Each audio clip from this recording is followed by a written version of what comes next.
Shaka Hislop, Julien Laurens and Frank Leboeuf here with us, and it's not you just doing all the mixing and swooning and VIP hunting this week. What are you talking about? Well, it's usually you off to a party, right, Shaka? What are you talking about, Kate? Getting honorary doctorates, given the freedom of cities.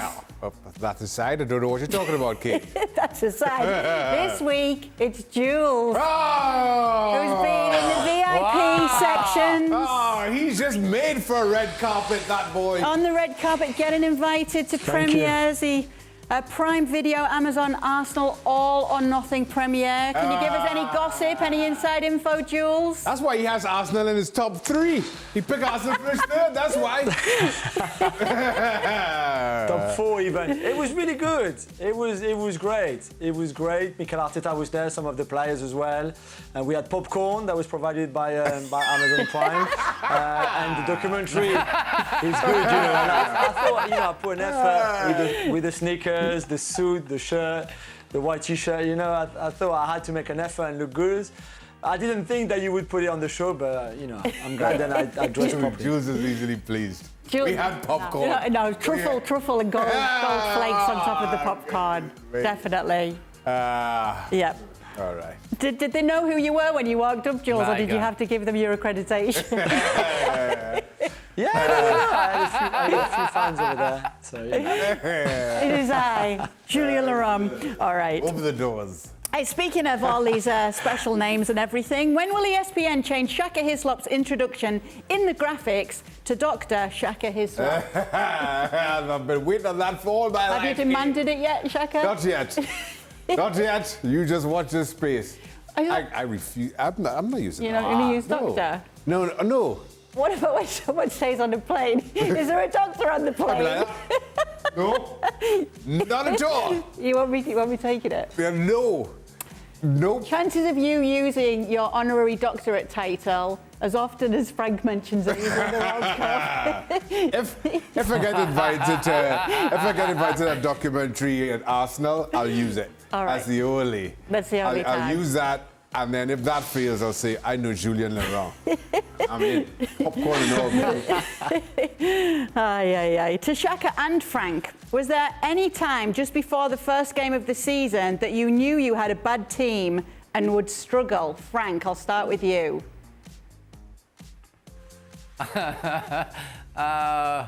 No, because when you're a football player, you're quite optimistic, so you believe in miracle, I guess, and you want to think that everything is possible. But I never thought that way, say, well, we're not good, we're going to struggle this season. I played with Strasbourg, and even with the year after we were promoted, I never thought that I would be relegated again, and I really thought that everything was possible and that we will fight and we'll have a successful season, and it's what happened.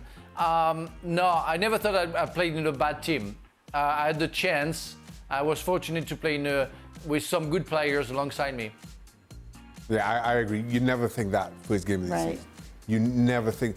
And oftentimes, even when you play with promoted teams, as I did on a couple of occasions, you come into the new league with such confidence from the previous season that it all comes down to how you start. So, for instance, I played with Portsmouth when Portsmouth was promoted into the Premier League, so that would have been 2003 season. Our first game was away to Manchester City. All right, this is before Manchester City were who they are today. But we went there and we were leading for most of the game, and then they scored very late on. But even then, you take such confidence from going to Manchester City and being, well, at least competing. They were the better team, I freely admit, but we got a point out of it. And you bring that confidence from the previous season with you. So you never find yourself starting a season that worried.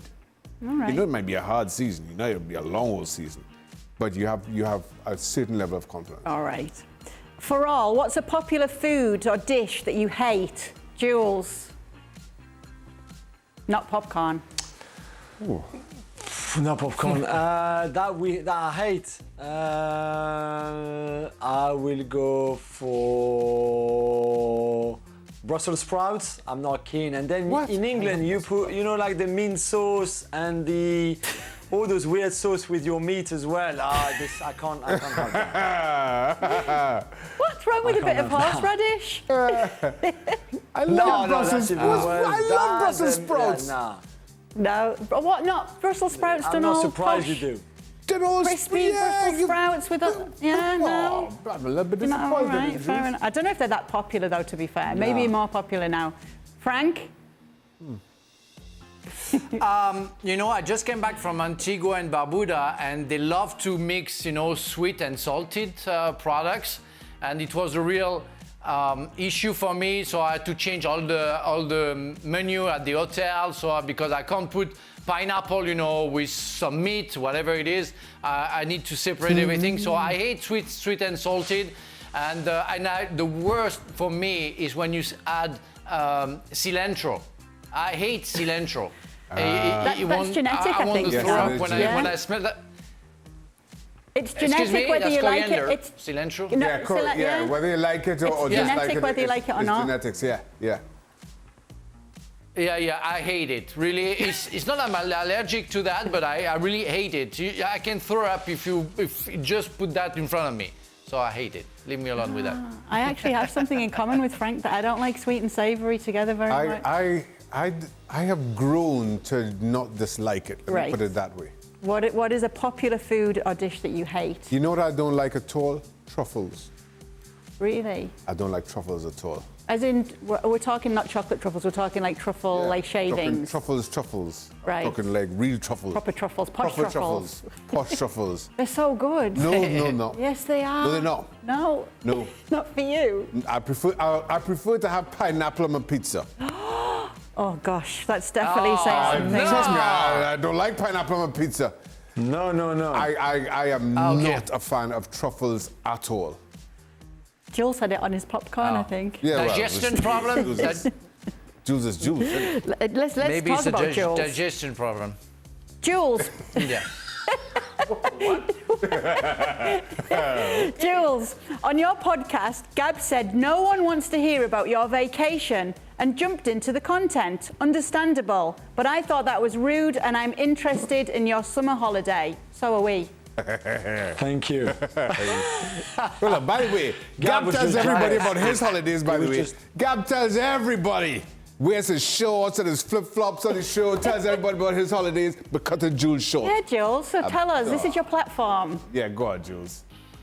Yeah, and he was grumpy Good. already because there was some change in the studio with the sound and everything, so he was not happy to start with. We had a lovely holiday. Thank you. We went to France, in Ile de Ré, that small island of La Rochelle, with the family. It was great. We had an amazing weather and the beach and the swimming pool.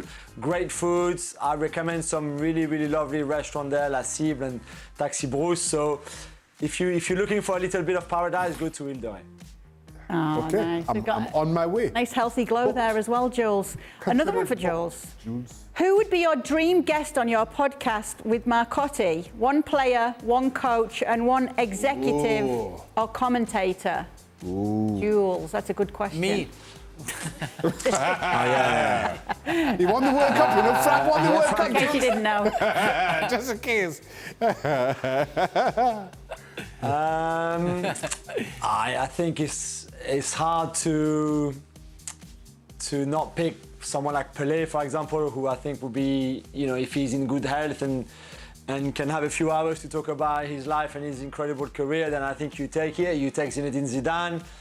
Of course, you know, you take players like that who can, I think, inspire people, who have loads of stories to tell, who've obviously have been great players or great men. I think spending time with Pep Guardiola or Jurgen Klopp as well on a show when they have time to speak about their philosophies and their methodologies and all their success would be amazing as well. I would love 3 hours with Pep Guardiola when he's really committed to talking about himself and the work that he does, and same with Jurgen Klopp, for example, and a few others. So the list would be very long. If I had to pick just one, I think you'll have to look at someone like Pelé or you know, even Messi or Cristiano. I think having quality time with those guys will be something very, very special, I think. Yeah, okay. I don't It know. is tough, isn't it? There's a lot. Okay, I There's a don't lot. understand. Okay, I don't understand because, I don't know if you see that because I've got a picture with Pelé here. Zidane played with me. I have so many stories to tell you. So why don't you pick me? I don't get it. Yeah, that's a good point. Hang on, would you tell those stories though on the record? On the red card? Of No. who? Record. Would you tell those stories record. knowing it's going out to the public? I can tell you all stories, I don't know. No, The thing is that, what can I say? At the beginning, in the morning of the World Cup, you know what I ate with Zinedine Zidane? We were only the two of us at the breakfast. You know what we ate to be in a good shape for the World Cup? What? Okay. Crepes. We had crepes with Nutella. Crepes with Nutella, any banana And we in won there? the World Cup. Yes, Yes, whatever maybe. you do, Jules, Maybe. don't get Frank.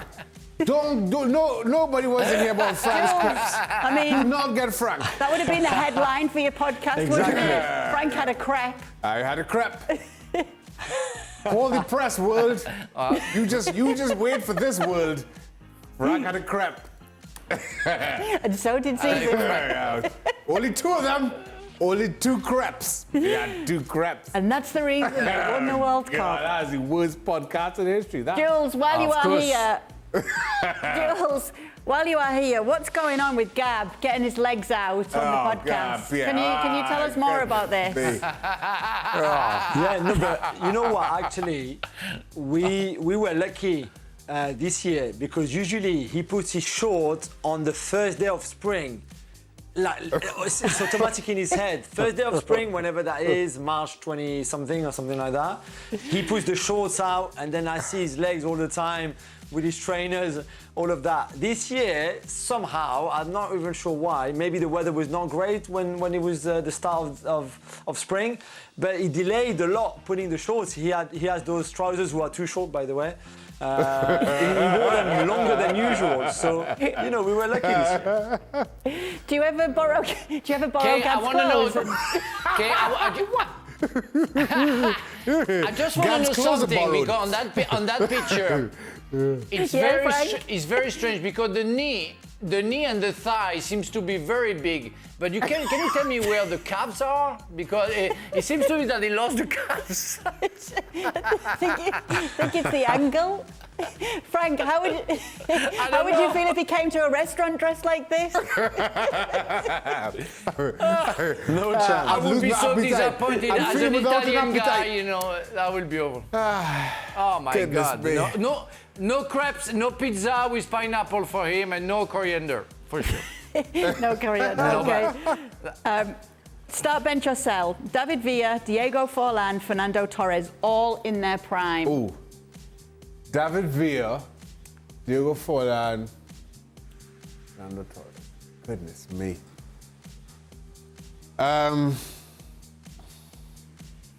Start Why? Torres, bench Villa, sell Forlán. Okay, Jules. Yeah, I think I go the same as Shaka. I think the Torres of Liverpool was just, it was Yeah. the best. It was the best in Europe. He was unplayable. I think Villa at Barcelona, certainly in a team that was really good already with Messi, showed everything he could do for a team like that. And then Forlán was a great striker, great finisher, but not on the level of the other two. So I go like Shaka. All right, I've got actually. Do you want to weigh in on that, Frank? No, I'm good with the guys. I have not much Okay. to say about those three players. But I'm good with the guys. So we've got a little spirit of this competition, of this start, bench, sell. We're going to do a Chelsea one here, splashing the cash. Jules, we wanted to put this one out there. So we're seeing Sesko, who they've been linked with a striker from Salzburg. Aubameyang in the mix there now. Frankie de Jong said to have made an approach to Barcelona for him. Wesley Fofana and Denzel Dumfries. Is there anyone that you'd like to pick out here? Which is the one that you're most interested in? So for me, I mean, it's pretty simple and obvious. I think De Jong and Fofana are the two really out of this world on a very good bunch of the players that you name. If you get Fofana, who he's still so young, has incredible talent and potential, can be at Chelsea for the next 10 years and be an incredible player, you go and you spend the money for him. If you can get Frankie de Jong, who again, even if you feel maybe now you don't need another midfielder because you already have a lot, he's a game changer for me. If you get the de Jong that we saw at Ajax at his best. So for me, if you could pick 2 out of the 5 that you name or 6 that you name, Cesco is a very talented young player, very promising, but he's not ready yet to make an impact in a team like that. And when I mean impact, you walk in the team and then you change the team. I think de Jong and Fofana can do that more as well than Aubameyang or what's the other one that you said? I don't know who it was, but yeah, for me, Fofana and de Jong are the 2 outstanding ones. It's interesting though, isn't it, Jules? Because the report is, when it comes to the de Jong chat and the fact that Chelsea is said to have made an approach to Barcelona for him, that he would be more open for a move to Stamford Bridge than to Old Trafford. Is that what you're hearing too? I mean, he wants to play Champions League football, which I don't think you can blame him for. So United not having Champions League, which is a problem for Cristiano as well, is a problem for de Jong too, and I think for others as well. Chelsea offer you the Champions League, offer you a team that is, that has won the Champions League not long ago, for example, with a manager that has won it too. So I still believe that de Jong wants to stay at Barcelona, who still owe him money. We're not going to go back again on what we talked about it before when he was linked with United. But this is a very complicated deal. I don't know who is manufacturing the contact, if it's Barcelona or if it's Chelsea. But I think Chelsea have other positions to strengthen before midfield anyway. But if you can get de Jong at some point, if you've got the money, then again, I think he's a game changer. Frank, tell us one good story about George Weah that you can only share with us. Why don't people rate him with the greats when he's the only African to have ever won the Ballon d'Or? I played many times against him when he was in Monaco and after in Paris Saint-Germain, and I had the big chance to play 6 months with him at Chelsea when we won the FA Cup final in 2000. The guy was at the end of his career. He couldn't play the full game, but every time he went on, he was a game changer and a fantastic teammate. I remember playing against George Weah in Paris Saint-Germain, and he fell in front of me, pretending that I touched him, and I got a penalty against me. And I said to the ref, I said, do you really think, because I was playing for Strasbourg, Paris Saint-Germain needs that to win a game against the poor Strasbourg? And the player of Paris Saint-Germain got very upset with me saying that. And George Weah came to me and laughed at it, and he said, I'm very sorry, I felt like a jerk, but I guess we needed that today. He was such a gentleman. I love this guy. I'm so pleased that he's the head of his country, because he's really somebody special, and I really love him. You know what? If it makes the tweeter feel better, I feel that so many people in the know do rate George Weah really highly. Absolutely, without question. I mean, certainly if we're talking African players, you cannot talk about African football without mentioning George Weah in the very first sentence. If the discussion here is he's not discussed in the same sentences with Pelé, Maradona, Ronaldo, Messi, Portuguese, well, understandably.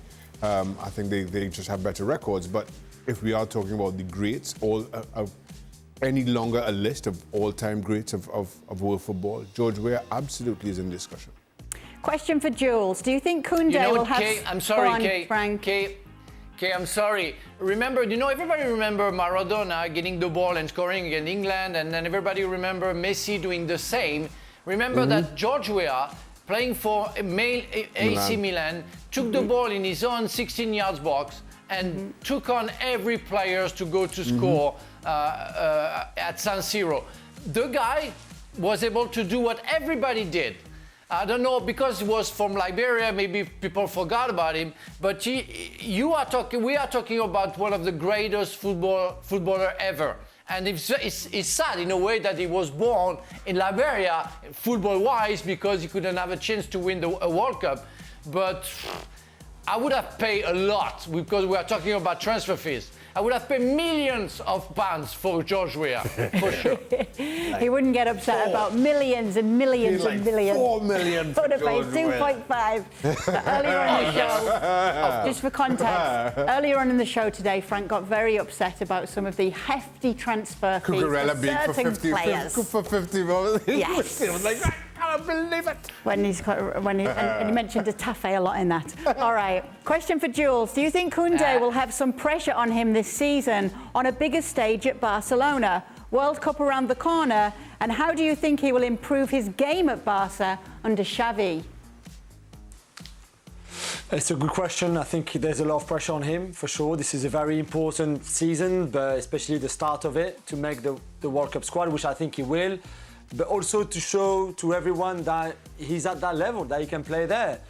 I've got a few reservations in the sense that Barcelona seems to be going for Inigo Martinez as well, Athletic Bilbao, which surprises me a little bit because that maybe would mean that Xavi sees Koundé and maybe even Araujo as more of a right back maybe than a centre back, which Koundé can play there. He did it with the national team at the Euros, not that went well, but he can play there. I don't think this is his best position, unless you play with a hybrid sort of back four, back three, where he's a centre back that plays a right back, but when you're in possession of the ball, it becomes a back three, and then it's your left back, Jordi Alba, who's the most attacking one, which again, that works for me.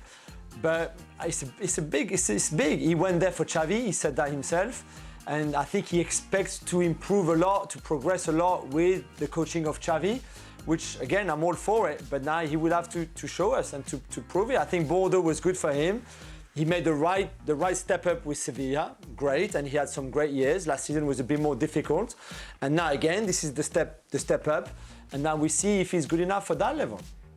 What do you think, Frank? I agree with Jules. I think he's a very good player, and I think it's a good signing because it's a good choice from Koundé, who knows La Liga, and he's reaching another level of pressure in terms of expectation. But I think it's a good choice for him, and it's time for him to go to that level, and we'll be willing to reach the top of the top, and being sure that to go to the World Cup, it's a good choice. So I'm confident that he's going to be successful because he's a very good player. All right, well, we'll put it to an end there. Frank has got to go and polish his World Cup. Jules has got to go and check all his emails for all those invites. I'm going to the premiere to go to tonight. Yeah, red carpet events, Neymar's birthdays, all these things, and. Yeah. You know what, Kay? It's funny that Jules told us that if De Jong will be a very good signing, Chelsea will be a very good choice for De Jong because they can do well. Well, Jules put Chelsea behind Manchester United, where De Jong might be signing. So De Jong is signing for a worse club than Manchester United because it's better for him. Whatever, I don't get that. Because of Champions League, you clearly you didn't listen. Because of the Champions League. But you know what? If Chelsea signed De Jong, I put them 5th, just for you. Frank came on the show ready to fight today. We should just leave these locked into the room on the road. Frank chose violence today. The guy is invited. No, but the guy is invited for Arsenal, and he puts Tottenham before Arsenal.